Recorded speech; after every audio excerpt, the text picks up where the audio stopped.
Ya, setelah tahapan perencanaan pengelolaan ruang lingkup dalam proyek selesai, selanjutnya kita masuk ke proses yang kedua, yakni pengumpulan kebutuhan atau collecting requirement. Mungkin dalam banyak diskusi, misalnya di proses pengembangan software, di analisa sistem, sangat familiar sekali ketika kalian mendengar kalimat analisa kebutuhan. Ya, kurang lebih itu bisa kita maknai dengan konteks yang sama dalam pengumpulan kebutuhan. Proses analisis itu sendiri atau proses pengumpulan kebutuhan itu sendiri itu kalau kita rincikan ternyata memiliki tahapan yang cukup kompleks juga. Tahapan yang pertama kita kenal dengan elicitation atau pengungkapan, mencoba menggali kebutuhan dari sebuah organisasi itu apa saja. Setelah mendapatkan kebutuhan tersebut, maka selanjutnya dilakukan analisis untuk memastikan kebutuhan itu adalah kebutuhan, bukan keinginan. Jadi ada kemungkinan pada proses elisitasi terselip beberapa statement yang sebetulnya itu bukan kebutuhan, namun keinginan. Nah, kita harus pastikan mana yang kebutuhan, mana yang keinginan. Fokus kita lebih kepada kebutuhan. Setelah itu, list atau daftar kebutuhan yang kita dapatkan, kemudian kita beri spesifikasi atau batasan.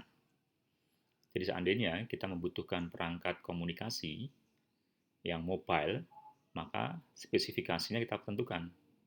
Karena perangkat komunikasi mobile itu bisa jadi banyak sekali platform yang disediakan di pasar. Maka di bagian spesifikasi kita tentukan bahwa kebutuhan komunikasi itu nanti adalah kebutuhan komunikasi yang memungkinkan A, B, C, D. Jadi fitur-fitur itulah yang menjadi spesifikasi atau batasan alat komunikasi yang kita butuhkan. Misalnya A, B, C, D itu meliputi lebar dari layar, kemudian resolusi dari kamera, kapasitas memori internal, dan sebagainya. Ya, setelah kebutuhan itu kita spesifikasikan, maka selanjutnya perlu dilakukan validasi. Apa yang kita pahami dengan validasi di sini? Validasi di sini adalah memastikan bahwa kebutuhan yang kita collect itu benar-benar kebutuhan yang dihadapi oleh customer. Sehingga jangan sampai kebutuhan yang kita collect adalah kebutuhan yang keliru. Jadi mungkin maksud dari customer bukanlah demikian. Nah, tahapan dalam proses collecting requirement ini biasanya sangat kecil kemungkinan kita bisa menyelesaikan dalam satu tahapan. Untuk itu biasanya perlu dilakukan pendekatan yang sifatnya iteratif. Kita mungkin akan berulang-ulang mendatangi customer kita atau stakeholder kita untuk merumuskan kebutuhan mereka yang sebenarnya. Jadi terkadang di saat kita melakukan analisis pada tahapan yang pertama, sering sekali muncul kebutuhan-kebutuhan yang terlintas di benak mereka saat itu. Namun kemudian, seiring dengan jalannya waktu, tentunya mereka akan mengingat kembali ada beberapa kebutuhan yang belum sempat didiskusikan waktu itu. Maka ada baiknya proses collecting info requirement ini dilakukan secara iteratif. Ada sebuah quote yang menyebutkan kurang lebih gambaran jika kebutuhan itu kita analisis dengan sangat-sangat buruk ya. Jadi dikatakan di sini akan menjadi mimpi buruk kita yang terburuk apabila customer ya, atau stakeholder itu mendatangi kita. So asumsinya kita sebagai project manager, kemudian customer kita ini datang ke office kita, kemudian ya mungkin dengan gestur tubuh yang marah, kemudian menyampaikan kepada kita, saya tahu bahwa Anda pikir Anda paham betul dengan apa yang kemarin saya sampaikan pada saat proses analisis kebutuhan yang dimaksud seperti itu. Nah, satu hal yang kemarin Anda tidak pahami adalah apa yang kemarin saya sampaikan itu sebenarnya bukan itu yang saya maksudkan. Nah, jelas sekali bahwa kondisi ini menunjukkan kesalahan terjadi pada stakeholder.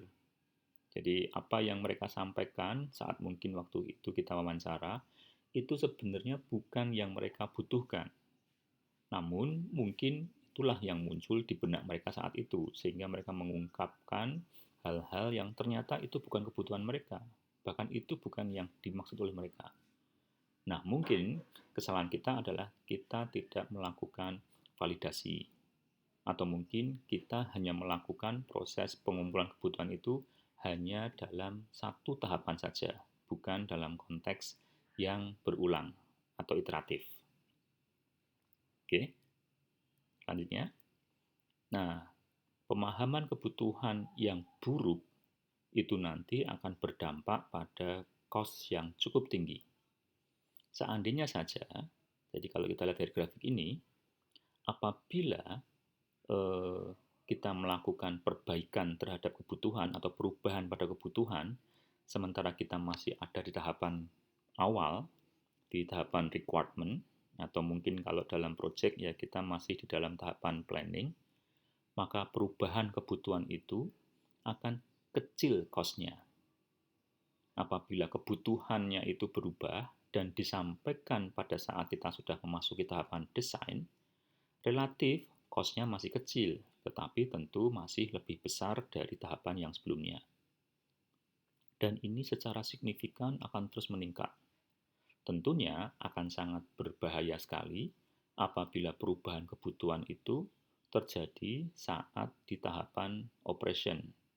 Jadi sudah dikerjakan, sudah diimplementasikan, namun sayangnya apa-apa yang dibuat itu bukanlah kebutuhan yang sebenarnya.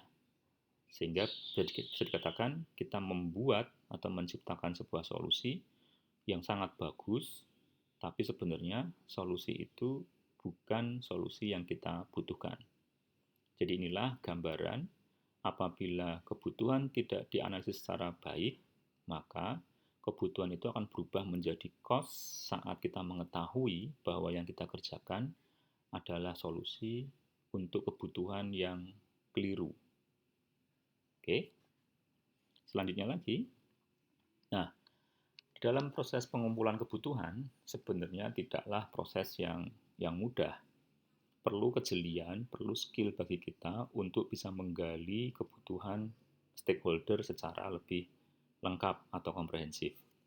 Tidak cukup tentunya hanya datang kemudian menginterview beberapa key person saja.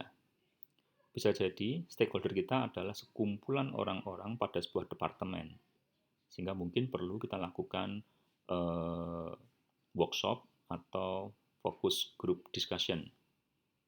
Nah, bahkan mungkin jika stakeholder kita adalah sekelompok orang yang mereka pun belum mengetahui kebutuhan mereka sebenarnya ke depan seperti apa, maka mungkin kita perlu melakukan survei atau kuesioner.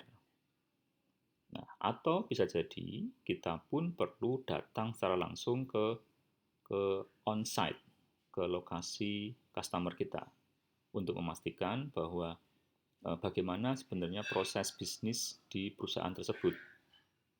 Dengan melakukan observasi, kita lihat bagaimana mereka handle material, bagaimana pre-processingnya, bagaimana processingnya itu sendiri, bahkan sampai ke post-processingnya. Kita lihat dan kita bisa mencoba menerka di mana kebutuhan-kebutuhan itu bisa jadi kita dapatkan. Kemudian selanjutnya, bisa juga dengan cara membuat prototype. Jadi ada kemungkinan customer tidak bisa mengungkapkan kebutuhannya dengan clear, mungkin kita bisa memancing mereka dengan membuatkan satu buah prototype. Jadi misalnya ketika dia membutuhkan solusi berbasis web, namun sulit baginya untuk mengetahui atau mengungkapkan fitur-fitur apa yang dibutuhkan dalam web itu, maka mungkin kita bisa membuatkan satu buah web dummies dengan beberapa fitur yang mungkin kita sediakan sebagai sarana untuk memahamkan mereka dengan solusi nanti yang akan mereka dapat. Atau bisa juga kita menggunakan benchmarking, yaitu mencoba membandingkan kebutuhan kita dengan berkaca pada organisasi lain. Jadi hampir mirip dengan prototyping, hanya saja benchmarking ini kita menunjukkan web atau solusi web yang sudah jadi milik organisasi lain. yang mungkin kita bisa contoh untuk kita modifikasi. Jadi ini semua adalah metode-metode yang bisa dipakai dalam pengelolaan kebutuhan. Jadi akan lebih baik jika kita paham betul siapa stakeholder kita, seberapa paham mereka dengan kebutuhan yang mereka hadapi saat ini. Nah, ini ada sedikit fakta yang menunjukkan, jadi jangan-jangan kebutuhan yang kita collect itu nanti ternyata hanya menghasilkan perubahan pada sebuah software misalnya dalam bentuk penambahan feature saja. Jadi tidak perlu project itu nanti menghasilkan sebuah produk yang totally baru. Jadi ada fakta yang menyebutkan bahwa 88% dari project software itu ternyata hanya melibatkan atau menjadikan solusinya itu berupa penambahan feature dari yang sudah ada. Sehingga tidak perlu kan kita mendevelop solusi itu totally dari awal, dari bawah.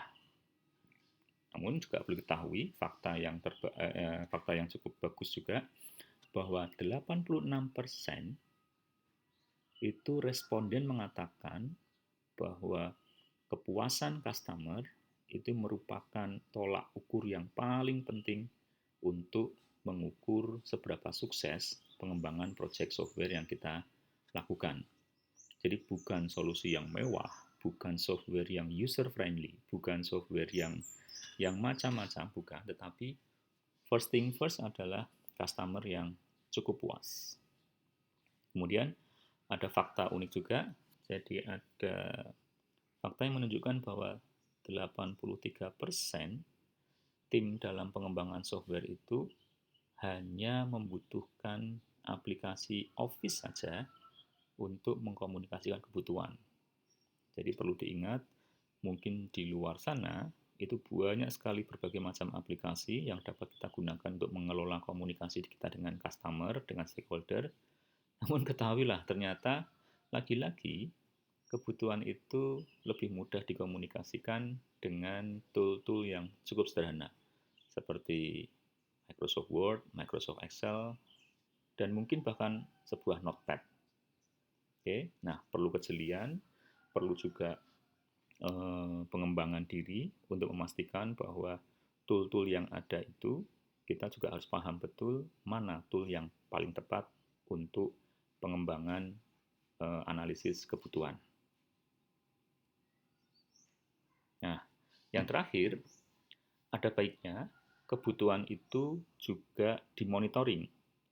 Jadi perlu nantinya project manager menyediakan sebuah tabel atau matrik yang memungkinkan kita bisa menelusuri pencapaian atau status dari kebutuhan tersebut.